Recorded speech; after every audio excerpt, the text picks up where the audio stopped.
Hello everyone, welcome to learning twist. तो यह class 7th का चैप्टर एन एलियन हैंड।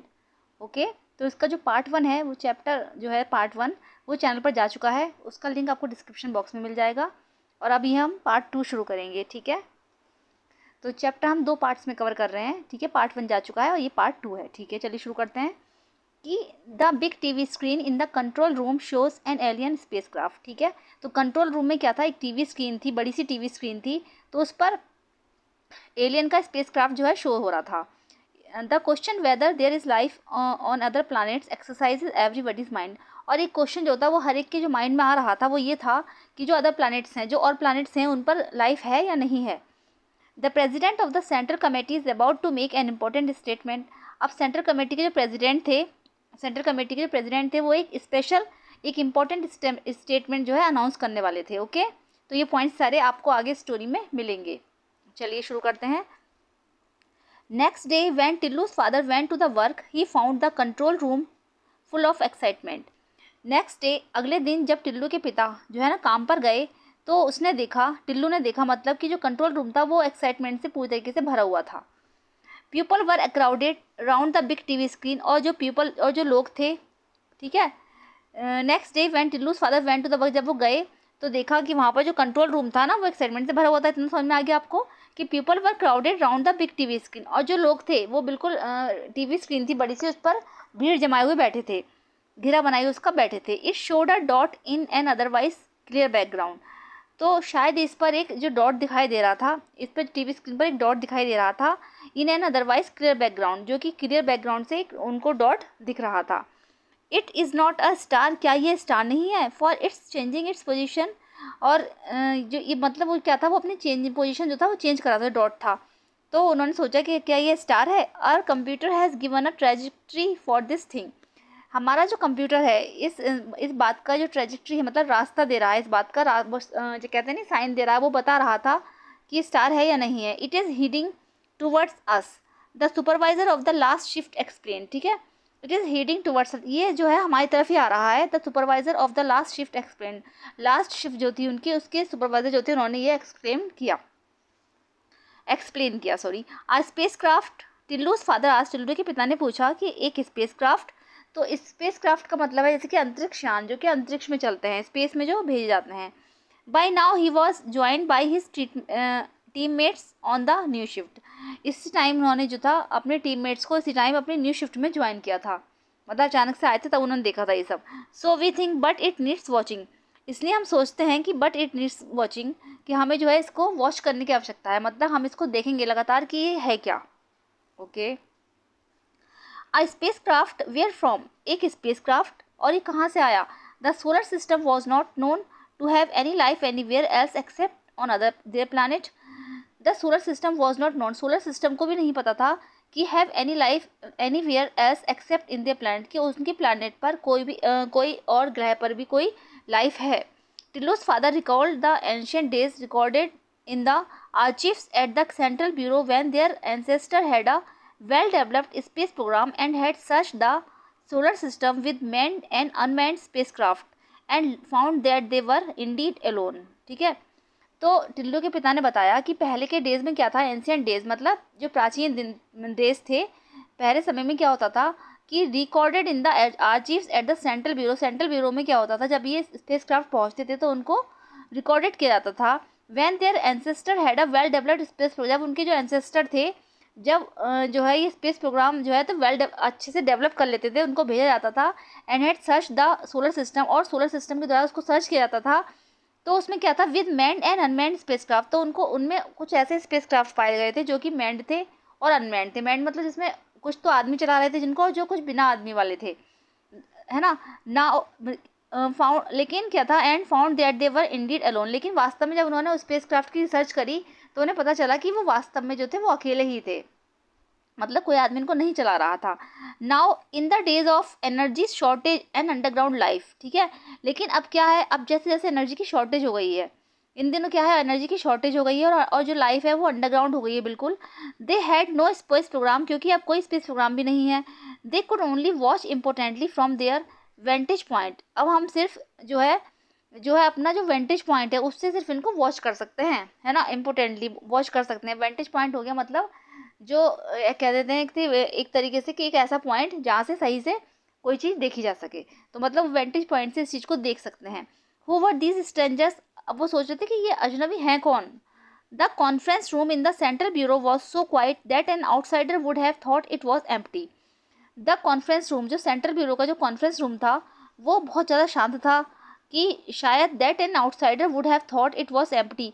तो जैसे कि ऐसा लगता था कि बाहर से अगर कोई देखेगा उसको तो ये सोचेगा कि शायद ये जो कॉन्फ्रेंस रूम है बिल्कुल खाली है। फॉर फ्रॉम इट, अगर वो उससे दूर होगा। It was full of capacity but the members of the central committee were unusually quiet. ये it was full of capacity मतलब ये क्या था, ये पूरी तरीके से भरा हुआ था जो कॉन्फ्रेंस रूम था, लेकिन इसके जो मेंबर्स थे सेंट्रल कमेटी के वो बिल्कुल पूरी तरीके से शांत थे क्योंकि वो देख रहे थे टीवी स्क्रीन पे कि हो क्या रहा है ये। They knew that the president was going to make a momentous announcement. उनको पता था कि जो प्रेजिडेंट हैं, प्रेजिडेंट अब आने वाले हैं और वो एक मोमेंटस अनाउंसमेंट करेंगे। ठीक है, मोमेंटस का मतलब हो गया बहुत ही ज़्यादा इंपॉर्टेंट, बहुत महत्वपूर्ण एक अनाउंसमेंट करने जा रहे हैं। कलीग्स, तो फिर उन्होंने बोला कि कलीग्स का मतलब हो गया ऐसे साथ में काम करने वाले होगा तो उनको कलीग्स बोला जाता है। I will give you the report as I have it, कि मैं तुम्हें जो मेरे पास रिपोर्ट है वो मैं तुम्हें दूंगा। While I speak there may be a change in the situation, जब मैं बोलना शुरू करूँगा तो मेरी तो सिचुएशन में एक चेंज होगा। The president pause to get his papers in order and then continue. President ने क्या करा, अपने जो पेपर्स थे वो प्रेजिडेंट तो थोड़ा सा रुके और उन्होंने जो अपने पेपर्स थे उनको पढ़ना शुरू किया, है ना, और ऑर्डर देना शुरू किया। 2 spacecraft are approaching us, 2 spacecraft जो है वो हमारी तरफ आ रहे हैं। अप्रोचिंग मतलब हमारी तरफ आ रहे हैं। One is in fact orbiting our planet while the other is still far away. उसमें से एक जो है वो तो प्लानट के चारों तरफ ऑर्बिटिंग कर रहा है, मतलब वो चारों तरफ परिक्रमा लगा रहा है, लेकिन जो दूसरा है वो अभी हमसे दूर है। We guess that they are coming from our neighbouring planet, है ना, हम गैस कर सकते हैं, शायद हमें लगता है कि शायद वो हमारे नेबरिंग प्लानट से आए होंगे, मतलब पड़ोसी प्लानट से शायद वो आए हैं। How should we react, number 1 your views please.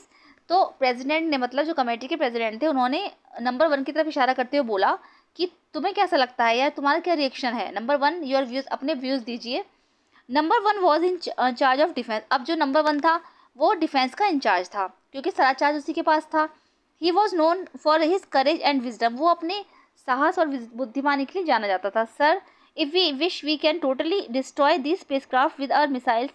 Sir अगर हम चाहें तो इस जो ये मिसाइल्स आ रही, अपनी मिसाइल से हम इस स्पेसक्राफ्ट को टोटली डिस्ट्रॉय कर सकते हैं, मतलब बर्बाद कर सकते हैं। But that won't make us any wiser, लेकिन इसको करना कोई बुद्धिमानी नहीं है।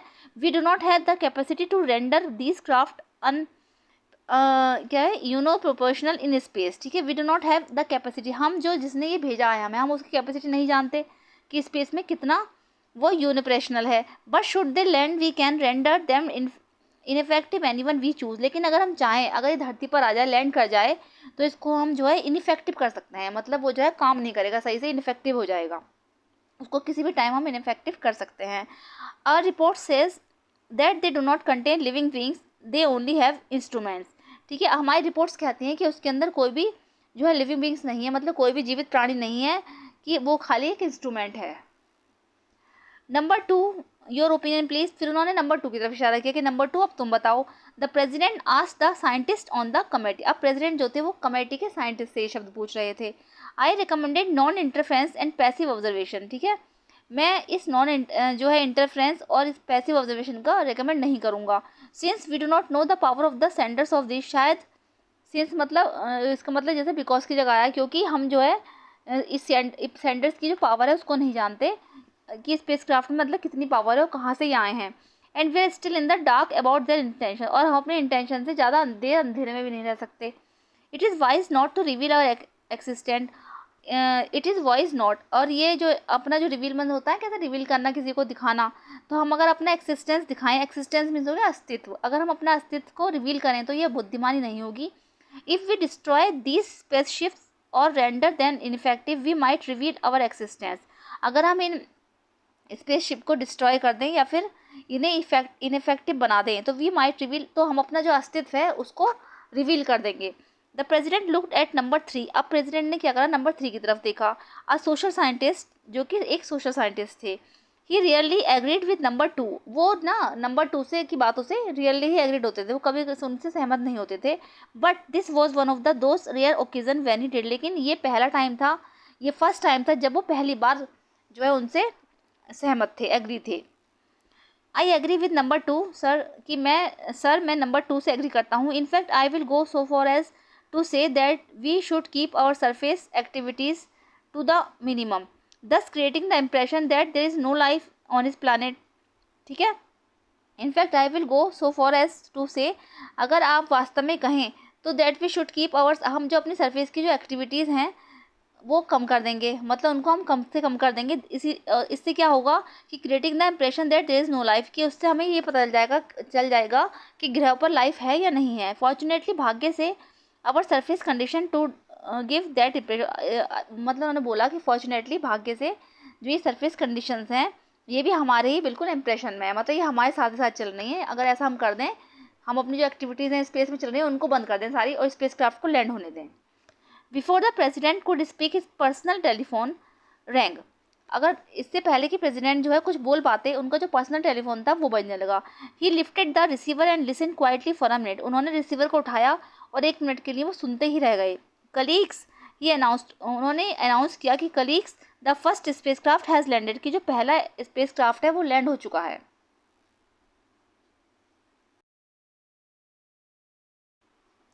Okay, Tillu accompanies his father to the control room, अब टिल्लू क्या करता है, अपने पिता के साथ कंट्रोल रूम में चला जाता है। In his excitement he presses the all important red button on the panel, और वो अपनी एक्साइटमेंट में क्या करता है कि वो जितना भी इम्पोर्टेंट रेड बटन है पैनल में लगे हुए मशीनों में, मतलब उनको प्रेस कर देता है। And the mechanical hand from the alien spacecraft stops working, और जो मैकेनिकल हैंड होता है एलियन स्पेसक्राफ्ट का वो काम करना बंद कर देता है। The mechanical hand is activate again, अब जो ये मैकेनिकल हैंड है दोबारा एक्टिवेटेड होता है। But it finds no sign of life on the planet, लेकिन इससे क्या होता है, प्लैनेट पर लाइफ है या नहीं है इसका कोई भी साइन नहीं मिलता है। ओके, चलिए अब ये पॉइंट्स आगे आएंगे स्टोरी में। It was a red letter day in Tillu's life, Tillu की लाइफ में एक रेड लेटर डे था, मतलब बहुत ही स्वर्णिम दिन था। The day he was waiting for, ऐसा दिन जिसका वो कब से बेसब्री से इंतजार कर रहा था। For his father had at last taken him to the control room, जहाँ पर उसके पिताजी जो थे उसको लास्ट में कंट्रोल रूम ले गए। From here he could see the alien spacecraft on his TV screen, जहाँ से उसने टीवी स्क्रीन से एलियन स्पेसक्राफ्ट को देखा। What a funny looking thing daddy, तो उसने बोला कि डैडी ये कैसी अजीब सी चीज़ है। What does it contain, Tillu, इसमें क्या है, टिल्लू ने पूछा। His father shock his head, उसके पिता ने ना अपना सर हिलाया। कांट से फॉर श्योर, मैं ठीक तरीके से नहीं कह सकता हूँ। We are only allowed to observe it from far, ठीक है, वी आर ओनली अलाउड, लेकिन हम जब पूरी तरीके से ऑब्जर्व कर लेंगे तभी कुछ कह पाएंगे। But we control all its parts and can exercise our power if it's up to any mischief, लेकिन but we control all its parts, लेकिन हम इसके जो सारे पार्ट्स हैं उसको कंट्रोल कर सकते हैं। And can exercise our power, और अपनी जो शक्ति है उसको भी, अगर कोई गलती ना हो तो उसको भी बढ़ा सकते हैं, एक्सरसाइज कर सकते हैं उसकी। He pointed to an impressive panel with several coloured buttons on it, अब उसने क्या करा, एक पैनल था वहाँ पर ना, मशीन थी, तो उस पर बहुत सारे कलर्ड के बटन थे, तो उसने उनको देखा ठीक तरीके से, उनको निहारने लगा वो। तो Tillu looked at them wistfully, Tillu जो उनको विस्टफुली देखने लगा, बहुत मतलब गौर से। Look it is up to something daddy, तो देखो ये क्या है, ये कुछ है daddy. Tillu suddenly noted some movements in the spacecraft, Tillu ने अचानक से जो है स्पेसक्राफ्ट में कुछ मूवमेंट को नोट किया। Others in the control room saw it too, जो और लोग थे वो भी कंट्रोल रूम में ये सब देख रहे थे। All eyes were now glued to the screen, अब जितनी भी आंखें थी वो स्क्रीन पर बिल्कुल चिपक गई, मतलब वो बिल्कुल एकदम से चौकन्नी होकर देखने लगी। A mechanical hand was emerging from the spacecraft, अब क्या था, स्पेसक्राफ्ट में से एक मैकेनिकल हैंड बाहर निकला। It was approaching the surface of the planet, अब ये जो था जो प्लैनेट की सरफेस थी उस पर पहुंचने की कोशिश कर रहा था, हाथ निकला और प्लैनेट की सरफेस पर निकलने की कोशिश कर रहा था। It bent and touch the soil, ये बेंट मीन्स झुका, ये जो हाथ था थोड़ा सा झुका और इसने मिट्टी को टच किया, वहाँ की जो प्लैनेट्स की सॉइल थी उसको टच किया। What was it up to, ये सब क्या है। People crowded towards the screen for a closer look, अब पीपल जो थे, जितने भी लोग वहाँ पर बैठे थे उनकी भीड़ लग गई और वो बिल्कुल स्क्रीन के बिल्कुल पास आकर बैठ गए। The telescopic lens of the TV camera zoomed in to the tip of the mechanical hand, अब जो टेलीस्कोपिक लेंस था टीवी कैमरा का, टीवी कैमरा का जो टेलीस्कोपिक लेंस था उसको जूम करा गया, उसको बड़ा करा गया, बिल्कुल मैकेनिकल हैंड की जो टिप थी उसके पास के लिए कर दिया गया कि मतलब क्या कर रहा है ये mechanical hand. Tillu was starring at the control panel and attractive button. Tillu ने क्या करा, जो कंट्रोल पैनल के जो अट्रैक्टिव बटन थे उनको वो स्टारिंग करने लगा, चलाने लगा। An irresistible desire got hold of him to press the most prominent of all buttons, the red one he moved. ठीक है, उसके अंदर एक अजीब सी इच्छा जागृत हुई। उसने सोचा कि जो ये बटन है ना, इन बटनों को दबा कर देखा जाए। तो उसने सबसे पहले जो रेड कलर का बटन था उसने उसको दबाया। There was a shrill whistle and Tillu found himself the centre of the attention. तो जैसे उसने बटन दबाया तो क्या हुआ, एक अजीब सी विसिल बजी, है ना, सीटी बजी, हॉर्न बजा, और टिल्लू ने अपने आप को क्या करा, अटेंशन में पाया कि सब लोग एकदम से, उसने बटन दबाया तो एक बजर बजा तो सब उसे ही देखने लगे। His father pulled him away roughly and restored the red button to neutral position. उसके पिता ने जल्दी से उसे खींच लिया, साइड कर लिया, अपनी तरफ खींच लिया, एंड रिस्टोर, उन्होंने रेड बटन को दोबारा रिस्टोर करा और उसको नेचुरल पोजीशन में ले आया, जैसा था वैसा ही कर दिया उन्होंने। But the damage was done, लेकिन नुकसान तो हो चुका था। The mechanical hand from the spacecraft cease to work, लेकिन जो स्पेस क्राफ्ट से जो मैकेनिकल हैंड निकला था उसने अपना काम करना बंद कर दिया था, क्योंकि उस टाइम निकल रहा था, उसने बटन दबाया तो उसने अपना काम करना छोड़ दिया। At a press conference held by NASA, a scientist was briefing the world press. ठीक है, फिर क्या हुआ, नासा की जो नासा में क्या हुआ, प्रेस कॉन्फ्रेंस बुलाई गई और वहाँ के जो साइंटिस्ट थे उन्होंने ब्रीफ में ये बात समझाने की कोशिश की कि everything has been going on smoothly with the Viking mission, कि विकिंग मिशन पर सब कुछ बहुत ज़्यादा स्मूथली चल रहा था। There is a small hitch, लेकिन एक छोटी सी मुश्किल आ गई। The mechanical hand which was to dig out the Martian soil for examination has developed a malfunction. ठीक है, क्या गड़बड़ हुई इसमें कि जो मैकेनिकल हैंड वहाँ से निकला उसने क्या करा, वो मार्शियन सॉइल की मिट्टी को खोदने के लिए निकल रहा था, है ना, और एग्जामाइन करने के लिए निकल रहा था कि जो विकिंग मिशन था उस पर, कि यहाँ पर प्लानट पर लाइफ है या नहीं है। We don't know the cause but our technicians are confident कि they will sort it out, कि हम नहीं जानते कि इसका क्या कारण रहा है, लेकिन हमारे टेक्नीशियन का कहना है, और वो पूरी तरीके से कॉन्फिडेंट हैं कि they will sort it out, कि वो इस मसले को सॉर्ट आउट कर लेंगे, मतलब पता लगा लेंगे। लेकिन हाँ, उन्हें ये पक्का विश्वास था कि मैकेनिकल हैंड निकला तो था कि वो उसकी सॉइल को टच करने के कर रहा था, तो वो ये पता लगाने के लिए निकला था कि उस प्लैनेट पे लाइफ है या नहीं है। Okay, and shortly afterwards there was another press release from NASA, और उसके बाद जो है नासा से एक और प्रेस कहते हैं ना, प्रेस वार्ता एक और रिलीज की गई। The mechanical hand is working again, कि मैकेनिकल हैंड जो दोबारा काम करने लगा, thanks to the efforts of our technician, कि हमारे टेक्नीशियन को बहुत बहुत धन्यवाद, उनके एफर्ट्स को बहुत बहुत थैंक यू, उन्होंने करने के लिए इतने एफर्ट्स लगाए। Soil samples are being collected and examined, soil samples जो हैं कलेक्ट कर लिए गए हैं और उनको एग्जामाइन भी कर लिया गया है। Soon we will know the answer to the question whether there is no life on the Mars. ठीक है, अब जल्दी ही हमें इस क्वेश्चन का आंसर मिल जाएगा कि मार्स पर जीवन है या नहीं है। लाइफ ऑन मार्स, तो मार्स पर जीवन of all the planets in our solar system, ठीक है, या फिर हमारे सोलर सिस्टम में जितने भी प्लैनेट हैं उन पर, Mars is nearest in location and physical condition to our earth. अब मार्स जो है कि अर्थ से फिजिकल कंडीशन में या फिर लोकेशन में बहुत ज़्यादा पास है। So the scientist behind the Vicky mission were hopeful of finding life on Mars, इसीलिए जो साइंटिस्ट हैं वो जुटे हुए हैं विकी मिशन में कि मार्स पर जो है आशा करते हैं वो कि लाइफ शायद होगी वहाँ पर, कि वो पता लगाने में लगे पड़े हैं कि लाइफ है या नहीं है। But they were in for a disappointment, लेकिन क्या हुआ है, उनको जो है निराशा ही हाथ लगी थी। The Viking mission found no signs of life on Mars, Viking mission में क्या होता, मार्स पर कोई भी लाइफ का साइन नहीं मिला। ठीक है, साइंटिस्ट ने मतलब बहुत कोशिश करी, उनको उन्होंने सॉइल का एग्जामाइन भी करा, ठीक है, सैंपल भी कलेक्ट करे, लेकिन फिर भी कुछ पता नहीं लग पाया। वो जब बहुत ज़्यादा डिसअपॉइंटमेंट हुए, बहुत ज़्यादा निराश हुए और लाइफ का कुछ पता नहीं चल पाया कि मार्स पर लाइफ है या नहीं है। सो स्टूडेंट्स, तो कैसा लगा लेसन आपको, तो प्लीज़ अगर पसंद आया तो लाइक कीजिएगा, और अगर मेरे चैनल पे फर्स्ट टाइम विजिट कर रहे हैं तो सब्सक्राइब कीजिएगा। मिलते हैं नेक्स्ट वीडियो में। Thank you so much.